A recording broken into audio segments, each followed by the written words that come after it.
গত ভিডিও ক্লাসে আমরা কঠিন পদার্থের গলনাঙ্ক এবং তরল পদার্থের স্ফুটনাঙ্ক নির্ণয় দেখে এসেছিলাম। আজকের ভিডিও ক্লাসে আমরা তোমাদের বইয়ের ঠিক তার পরবর্তী এক্সপেরিমেন্টে অর্থাৎ পরীক্ষা নং 6 এই পরীক্ষা নং 6 যে বরফের গলনাঙ্ক বা স্ফুটনাঙ্কের যে গ্রাফ সংক্রান্ত তথ্য রয়েছে সেগুলো নিয়ে আমরা আলোচনা করব। আমি তোমাদের সাথে রয়েছে আশিক শাহ। চলো শুরু করা যাক। তো প্রথমেই আমাদেরকে যে জিনিসটা জানতে হবে সেটা হচ্ছে ফাংশন কিভাবে কাজ করে এবং কিভাবে আমরা গ্রাফ আঁকতে পারি। ধরো আমি এখানে একটা ফাংশন ধরে নিলাম যে y is equals to 2x। এখানে এক্সটাকে বলা হচ্ছে স্বাধীন চলক। স্বাধীন চলক মানে কি, আমি এক্স এর যে কোনো মান এখানে বসাতে পারবো এবং সেই অনুযায়ী আমি কি পাবো, ওয়াই এর মান পাবো। এজন্য ওয়াইকে বলা হচ্ছে অধীন চলক। তাহলে এই ফাংশনটা অনুযায়ী আমি যদি এক্স এর কিছু মান নেই,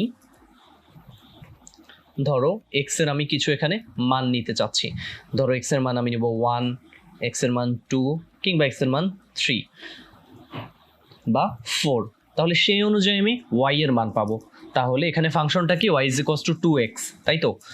তাহলে যখন আমি এখানে মান বসাবো, ধরো y is equals to 2x যেহেতু, তাহলে x এর মান যখন 1 তাহলে y এর ভ্যালু কত, 2। আবার যেহেতু y is equals to 2x, x এর মান যখন 2 তখন y এর মান কত, 4।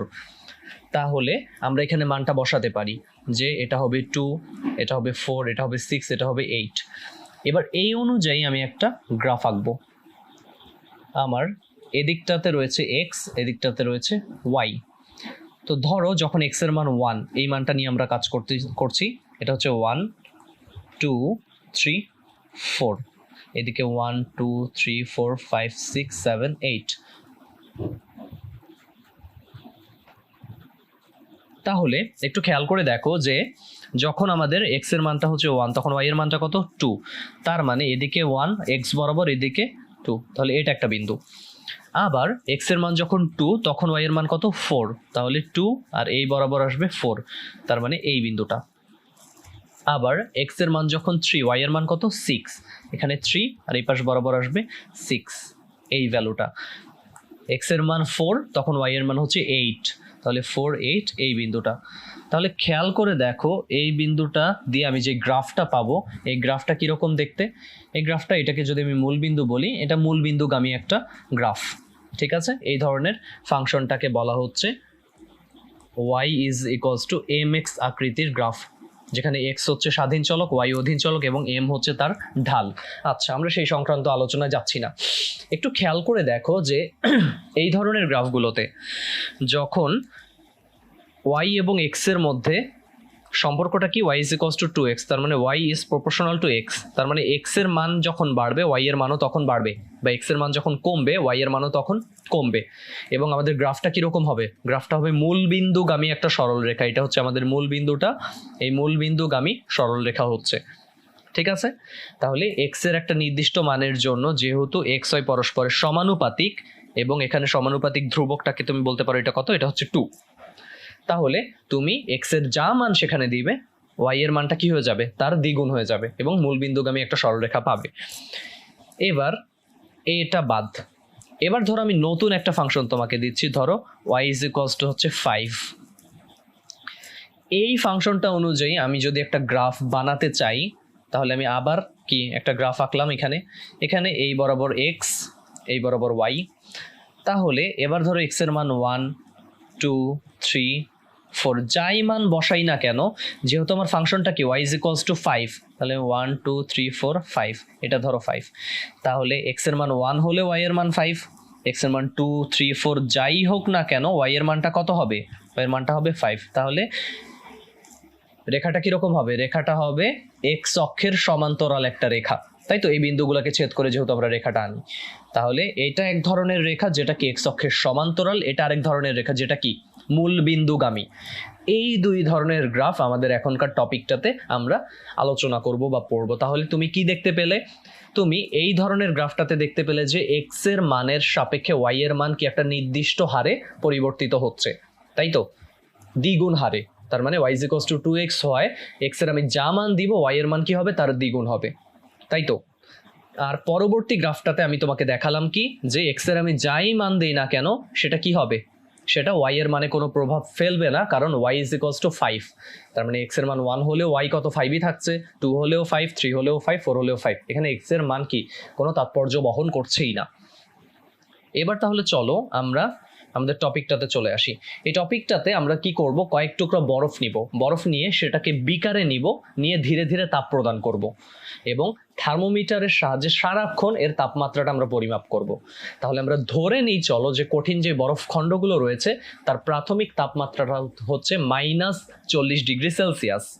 আচ্ছা, যদি -40°C হয় সেই অনুযায়ী আমরা যদি আগাই, এদিক বরাবর আমাদের এক্স অক্ষ, এদিক বরাবর ওয়াই অক্ষ, এবং ওয়াই অক্ষ বরাবর আমি তাপমাত্রা নির্দেশ করছি, আর এক্স অক্ষ বরাবর আমি নির্দেশ করছি সময়ে, যে আমি কত সময় ধরে তাপ দিব।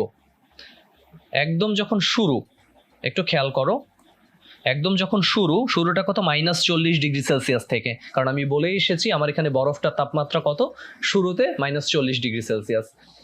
এরপর যখন আমি ধীরে ধীরে তাপ প্রদান করব, তাপ দেওয়ার সাথে সাথে কি হবে, কঠিন অবস্থার এই যে বরফটা তার তাপমাত্রাটা বাড়তে থাকবে, তাই তো।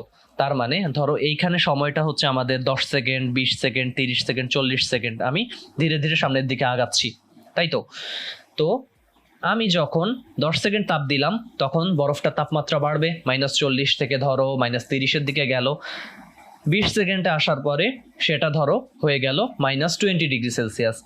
এরকম 30 সেকেন্ডে আসলাম, 40 সেকেন্ডে আসলাম, তখন ধরো তাপ বাড়তে বাড়তে বরফের তাপমাত্রাটাও বেড়ে গিয়ে হলো 0°C। তাহলে ওই অবস্থাটুকুতে গ্রাফটা দেখতে হবে এরকম। খেয়াল করে দেখো, একটু আগেই কিন্তু আমি তোমাকে y = 2x যে গ্রাফটা দেখিয়েছি সেটা এরকম ছিল দেখতে, তাই তো। তার মানে সময়ের সাথে সাথে তাপমাত্রার কি, যেহেতু আমি তাপটা একটা নির্দিষ্ট হারে তাপ দিচ্ছি, তাপটা যেহেতু আমার কনস্ট্যান্ট হারে হচ্ছে, বা ওইখানে যে বিকারটা বা বরফটা একটা নির্দিষ্ট হারে তাপটা পাচ্ছে, তাহলে সময়ের সাথে সাথে তাপমাত্রা বৃদ্ধির যে সম্পর্কটা সেটা কি হবে, এরকম মূল বিন্দুগামী একটা সরল রেখা হবে। ক্লিয়ার? তাহলে -40°C থেকে এবার এই সময়টাতে আসার পরে আমি এক্স অক্ষে তোমাদের বোঝার সুবিধার্থে একটু দাগ কেটে দিই। ধরো এই জায়গাটাতে আসলো যখন, তখন সে এই বিন্দুটাতে পৌঁছালো, এবং এই বিন্দুটা কি ইন্ডিকেট করছে এখানে খেয়াল করে দেখো, 0°C। তার মানে এত সময় পর্যন্ত তাপ দেওয়ার পরে, এই সময়টা পর্যন্ত তাপ দেওয়ার পরে সে 0°C তাপমাত্রার বরফে পরিণত হয়েছে। তাহলে এই বিন্দুটার নাম দিচ্ছি ভাইয়া এ বিন্দু, এবং এই বিন্দুতে এসে বরফটা -40 থেকে কত 0°C বরফে পরিণত হয়েছে। ঠিক 0°C যখন বরফটা পৌঁছাবে তখন কি তুমি তাপমাত্রা আরও বাড়াবে, এবং তখনই কঠিন বরফটা গলতে গলতে কি তরল পানিতে পরিণত হবে। এবং কতক্ষণ এই ঘটনা ঘটবে খেয়াল করে দেখো, এই সময় পর্যন্ত তোমার বরফের তাপমাত্রাটা, মানে ওই অবস্থার তাপমাত্রাটা 0°C থাকবে, যে কথা আমি গত 2 ভিডিও ক্লাস ধরে বলে আসছি, যে যখন অবস্থার পরিবর্তন ঘটে তখন কিন্তু তাপমাত্রার পরিবর্তন ঘটে না। তার মানে হচ্ছে কি, তার মানে যে এই 0°C তাপমাত্রাই সমস্ত বরফটা পানিতে পরিণত হবে, আর এই 0°C তাপমাত্রাটাই হচ্ছে বরফের গলনাঙ্ক। আচ্ছা, কেন এবি রেখাটা এক্স অক্ষের সমান্তরাল একটা রেখা হলো, এই রেখাটা এরকম কেন হলো? তার কারণটা হচ্ছে যে আমি এখন এখানে ধরো 40 সেকেন্ড ছিল আমার এখানে সময়টা, এরপরে 50 সেকেন্ড, 60, 70, 80, 90 সেকেন্ডে আসার পরে, এই 90 সেকেন্ড মানে 40 থেকে 90, তার মানে টোটাল 50 সেকেন্ডে আমার পুরো বরফটা গলে পানিতে পরিণত হয়েছে, কিন্তু তাপমাত্রা কি 0°C ছিল।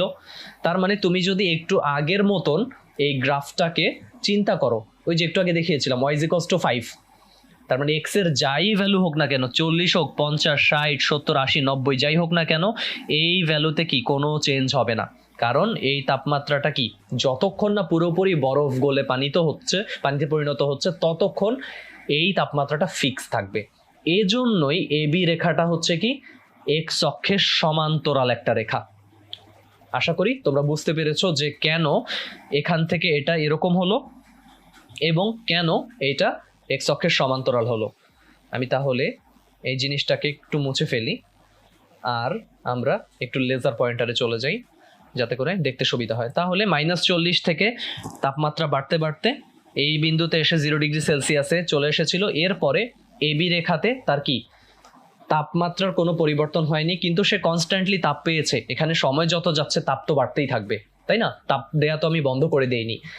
এবং গলনাঙ্কের তাপমাত্রায় এই যে আমি সরল রেখাটা পেলাম, এবি সরল রেখাটা, এই সরল রেখাটাকে বলা হয় গলনাঙ্ক রেখা। এবং এই বরাবর সম্পূর্ণ বরফটা গলে পানিতে পরিণত হয়। এখানে সম্পূর্ণ বরফের গলানোটা দেখানো হয়নি, বাট আমরা বুঝতে পেরেছি আশা করি যে যখনই এখান থেকে এতটুকু, এই সময়টুকু আমি একটু আগে দেখাচ্ছিলাম 40 থেকে 90 সেকেন্ড, এই 50 সেকেন্ডের মধ্যে পুরো বরফ খণ্ডটা গলে পানিতে পরিণত হয়ে গেছে।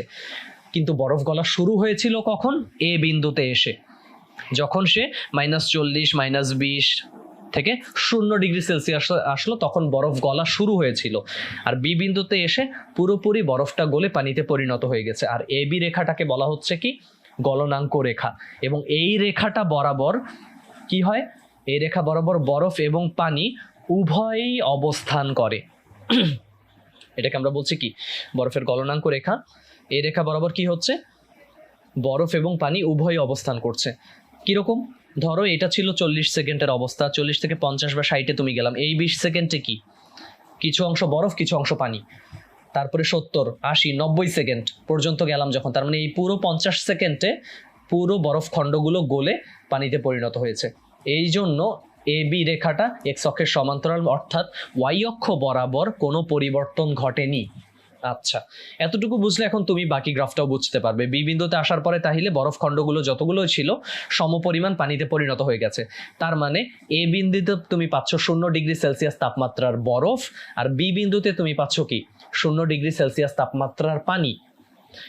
এবার তুমি যখন আরো তাপমাত্রা বাড়াবে, আরো তাপ দিতে থাকবে, ধরো এই বরাবর তোমার ছিল কত 90 সেকেন্ড, তাই না? এরপরে 100, 110, 120, 30, 40 এরকম কি সময় বাড়ছে, মানে কি তুমি তাপ বাড়াচ্ছ। তখন এই যে খেয়াল করে দেখো, এই বরাবর এসে আমার কি বি বিন্দু থেকে গ্রাফটা কিরকম হলো আবার খেয়াল করে দেখো, এখানে কি আবার ঢালু হয়ে গেল গ্রাফটা বি থেকে সি পর্যন্ত। তার মানে এই 90, 100, 110, 120, 130 সেকেন্ড এতটুকু সময় কি ঘটনা ঘটেছে? 0°C তাপমাত্রার যে পানিটা ছিল সেটা এখন 0°C আর নেই, সেটা এখন 100°C তাপমাত্রা পানিতে পরিণত হয়েছে। মাঝে সে 20°, 40°, 60, 80°C পানিতেও পরিণত হয়েছিল। ঠিক আছে? আর যেহেতু আমি তাপ একই হারে দিচ্ছি, তার মানে সময়ের সাথে সাথে এখানে আমি তাপমাত্রাটার বৃদ্ধিটা দেখতে পাচ্ছি।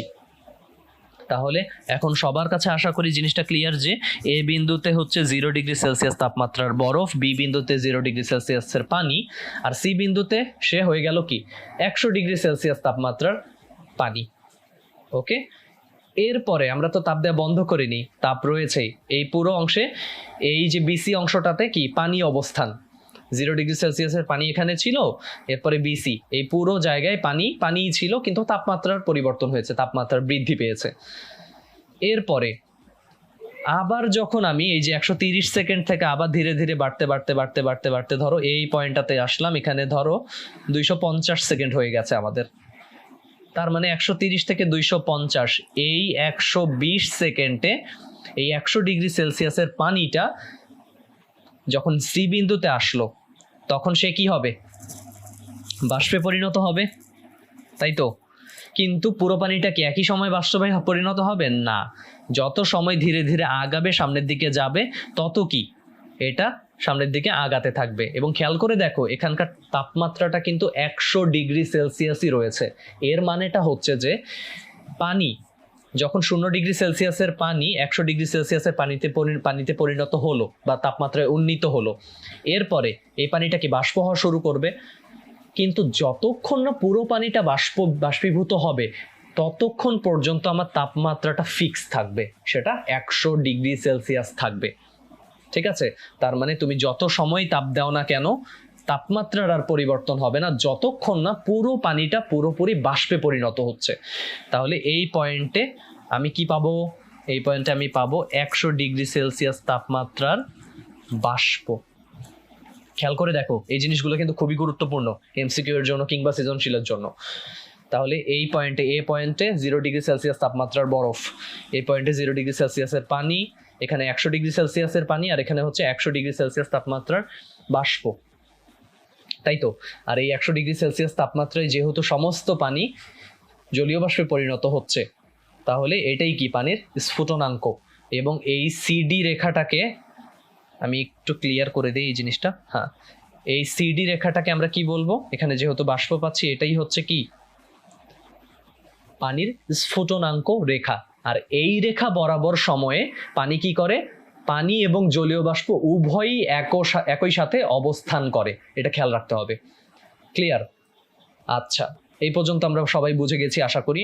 এরপরে আমি যদি আরো তাপ বাড়াই, আমি তো এখন মাত্র এই অবস্থায় এই সময়টাতে এসেছি, তাই না? শুরু থেকে শুরু করে 250 সেকেন্ড সময় ধরে নিলাম। এরপরে যদি আমি তাপমাত্রা আরো বাড়াই, কি হবে? এবার আবার কি করবে, এটা স্লোপ আকৃতিতে মানে ঢালু হয়ে আবার বাড়তে থাকবে রেখাটা। কেন? কারণ ধরো তুমি 250 থেকে 260, 70, 80, 90 সেকেন্ডে গেলে, এই বরাবর কি এখানে ছিল পানি, সরি এখানে বাষ্প 100°C, এরপরে 110, 120, 130, 140°C বাষ্পে সে পরিণত হবে। এবং বাষ্প তাপমাত্রা যত এদিকে বাড়ছে, কি বাষ্পের তাপমাত্রাও তত বাড়তে থাকবে। এবার তাহলে আমরা কি করলাম, যে আমরা পুরো জিনিসটাই বুঝতে পারলাম যে -40°C পানিটা কি এখানে 0°C, সরি -40°C বরফটা 0°C বরফ হয়েছিল তাপমাত্রা বাড়াতে বাড়াতে, তখন রেখাটা কি এরকম মূল বিন্দুগামী সরল রেখা। এরপরে সে AB এক্স অক্ষের সমান্তরাল রেখা যেটা, সেটা কি, এটা হচ্ছে বরফের গলনাঙ্ক রেখা। এখানে কি সে 0°C তাপমাত্রা পানিতে পরিণত হলো, এরপর আবার বাড়তে বাড়তে এই সময়টাতে এসে কি সে 100°C তাপমাত্রা পানিতে পরিণত হলো। এরপরে সিডি হচ্ছে কি পানির স্ফুটনাঙ্ক রেখা, ডি বিন্দুতে এসে সে কি করলো, ডি বিন্দুতে এসে সে 100°C তাপমাত্রার বাষ্পে পরিণত হলো। এরপর তাপমাত্রা আমি আরো বাড়ালাম, মানে তাপ আরো বাড়ালাম, 250 সেকেন্ড থেকে 290 সেকেন্ডে চলে গেলাম। তখন কি 100°C বাষ্প ধীরে ধীরে 110, 120, 130, 140°C বাষ্পে পরিণত হলো। তাহলে এই জিনিসটাকেই আমরা কি, এবার এখানে আমি কিছু কিছু জিনিস তোমাকে পয়েন্ট আকারে দেখাবো, এই পয়েন্টগুলো অবশ্যই তোমরা নোট করবে। যে যখন 0°C তাপমাত্রায় পৌঁছায়, তখন কঠিন বরফ গলনের মাধ্যমে তরল পানিতে পরিণত হচ্ছে। কঠিন পদার্থ বরফ গলনের পুরো সময় তাপমাত্রাটা 0°C থাকে, এটা আমি একটু আগেই বলছিলাম। এবং এই 0°C তাপমাত্রায় সমস্ত বরফ পানিতে পরিণত হয়, অর্থাৎ 0°C হচ্ছে কি বরফের গলনাঙ্ক। আর গলনাঙ্কের তাপমাত্রায় যে সরলরেখাটা আমরা পাচ্ছি তাকে বলা হচ্ছে গলনাঙ্ক রেখা। AB হচ্ছে এখানে গলনাঙ্ক রেখা এটা, এবং এই রেখা বরাবর বরফ পানি উভয়ই অবস্থান করে। আচ্ছা, পানির স্ফুটনাঙ্ক 100°C এবং সিডি রেখাটা হচ্ছে পানির স্ফুটনাঙ্ক রেখা, এবং এই বরাবর কি হচ্ছে পানি জলীয় বাষ্প, পানি এবং জলীয় বাষ্প উভয় অবস্থায় অবস্থান করছে সে। এবার আমি উল্টা কাজটা যদি করি, তুমি যদি এটা বুঝে থাকো যেটা আমি বোঝালাম, তাহলে উল্টাটা বোঝা তোমার জন্য কোনো ব্যাপারই না। এখানে আমরা উল্টা কাজটা করব। কি করব, পানির বাষ্পটাকে এবার শীতল করে করে ধীরে ধীরে তরল পানি বানাবো, তারপরে তরল পানি থেকে ধীরে ধীরে বরফ বানাবো, অর্থাৎ উল্টা কাজটা হবে। আবার এদিকে এক্স অক্ষ, এদিকে ওয়াই অক্ষ, এই বরাবর তাপমাত্রা, উপরের দিকে উঠলে তাপমাত্রা বাড়ে আর নিচের দিকে নামলে কি তাপমাত্রা কমে, এটা আমরা বুঝি। এক্স অক্ষ বরাবর সময়। এবার দেখো 140°C তাপমাত্রার জলীয় বাষ্প ছিল শুরুতে, এরপরে এই জলীয় বাষ্পকে যখন শীতল করা হচ্ছে বা ঠান্ডা করা হচ্ছে, সেটা কমে কি 140 থেকে 100°C চলে আসলো, ঠিক আছে। এবং তখন জলীয় বাষ্পটা কি যখন 100°C আসলো, সে কি আর জলীয় বাষ্প থাকবে না, সে ধীরে ধীরে পানিতে পরিণত হওয়া শুরু করবে। কেন? কারণ এক্স অক্ষ বরাবর এবার আমি যে সময়টা দেখছি এটা হচ্ছে ঠান্ডা করার সময়, আর এর আগে যেটা দেখেছি এর আগের গ্রাফে সেটা হচ্ছে কি উত্তপ্ত করতে প্রয়োজনীয় সময়, তাই তো। তাহলে এই বরাবর কি হবে, আমি জানি যে 140 থেকে 100°C বাষ্পে সে পরিণত হয়েছে। এবার সে এই অক্ষ বরাবর এই অংশটুকুতে কি 100°C বাষ্প, এই বিন্দুটা। এরপরে তাপমাত্রা কমছে কমছে কমছে, সরি এখানে তাপ কমছে কিন্তু তাপমাত্রা আর কমছে না, এই জন্য এটা এক্স অক্ষের সমান্তরাল রেখা। এই পয়েন্টটাতে আসলে সে কি 100°C তাপমাত্রার পানিতে পরিণত হবে, তাই তো। তারপরে আবার ধীরে ধীরে কমবে, ধরো 80°C পানি, 60, 40, 20°C পানি, যখনই সে 0°C পানি হবে এই বিন্দুটাতে এসে, এরপরে যদি আমি আরো ঠান্ডা করি, আরো ঠান্ডা করলে কি হবে, এই বরাবর সে আবার এক্স অক্ষের সমান্তরাল দিকে সামনের দিকে আগাতে থাকবে। কারণ কি, এই অবস্থায় 0°C পানিতে পরিণত হওয়ার পরে তুমি যতই ঠান্ডা করো না কেন, তাপমাত্রা, পানির তাপমাত্রা আর কমবে না, কারণ এটা তার কি গলনাঙ্ক। এবার সে কি কঠিন বরফে পরিণত হওয়া শুরু করবে, যেহেতু তুমি ঠান্ডা করছো তাকে, পানিটাকে। তাহলে 0°C তাপমাত্রার পানি এই বিন্দু পর্যন্ত এসে 0°C তাপমাত্রার বরফে পরিণত হচ্ছে। এবার এটাকে বলা হচ্ছে কি, মানে আমরা গলনাঙ্ক রেখাগুলো চিনি এখন, গলনাঙ্ক রেখা, তারপরে বাষ্প রেখা চিনি, যাই হোক। এরপরে যদি আমি আরো ঠান্ডা করি তাকে, এই 0°C বরফটা ধীরে ধীরে -10, -20, -30, -40°C বরফে পরিণত হলো। তাহলে আমরা পুরো জিনিসটাকে উল্টা করে দেখার পরে বুঝতে পারলাম কি, যে শুরুতে আমরা কি করেছি একটু আগের গ্রাফে, 40°C, -40°C তাপমাত্রার বরফকে পানিতে তারপরে বাষ্পে পরিণত করেছি। এরপরে এই গ্রাফটাতে উল্টা কাজটা করেছি, 140°C বাষ্প, 100°C বাষ্প, 100°C পানি, এরপরে পানির তাপমাত্রা কমে কমে 0°C পানি, এরপরে 0°C বরফ, আবার এই বিন্দুতে এসে -40°C বরফ। আশা করি তোমরা এখানে যে দুটো টপিক খুব ভালোভাবে দেখানো হলো, একটা হচ্ছে কি বরফে তাপ প্রদান করা এবং সেই সংক্রান্ত লেখচিত্র, আরেকটা কি জলীয় বাষ্পকে শীতল করা এবং সেই সংক্রান্ত লেখচিত্র। এবং এর মাধ্যমে এই দুইটা গ্রাফ কিন্তু আমি বারবার বলছি, এটা আমাদের সৃজনশীলের জন্য বা এমসিকিউর জন্য খুবই গুরুত্বপূর্ণ একটা টপিক।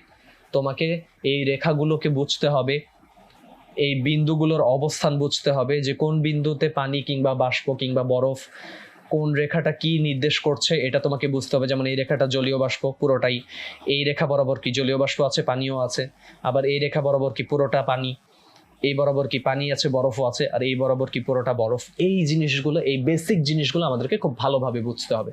আশা করি তোমরা বুঝতে পেরেছো। তো পরবর্তী ভিডিও ক্লাসে আমরা পাতন এবং ঊর্ধ্বপাতন নিয়ে বিস্তারিত আলোচনা করব। আজকের ভিডিও ক্লাসটা এই পর্যন্তই।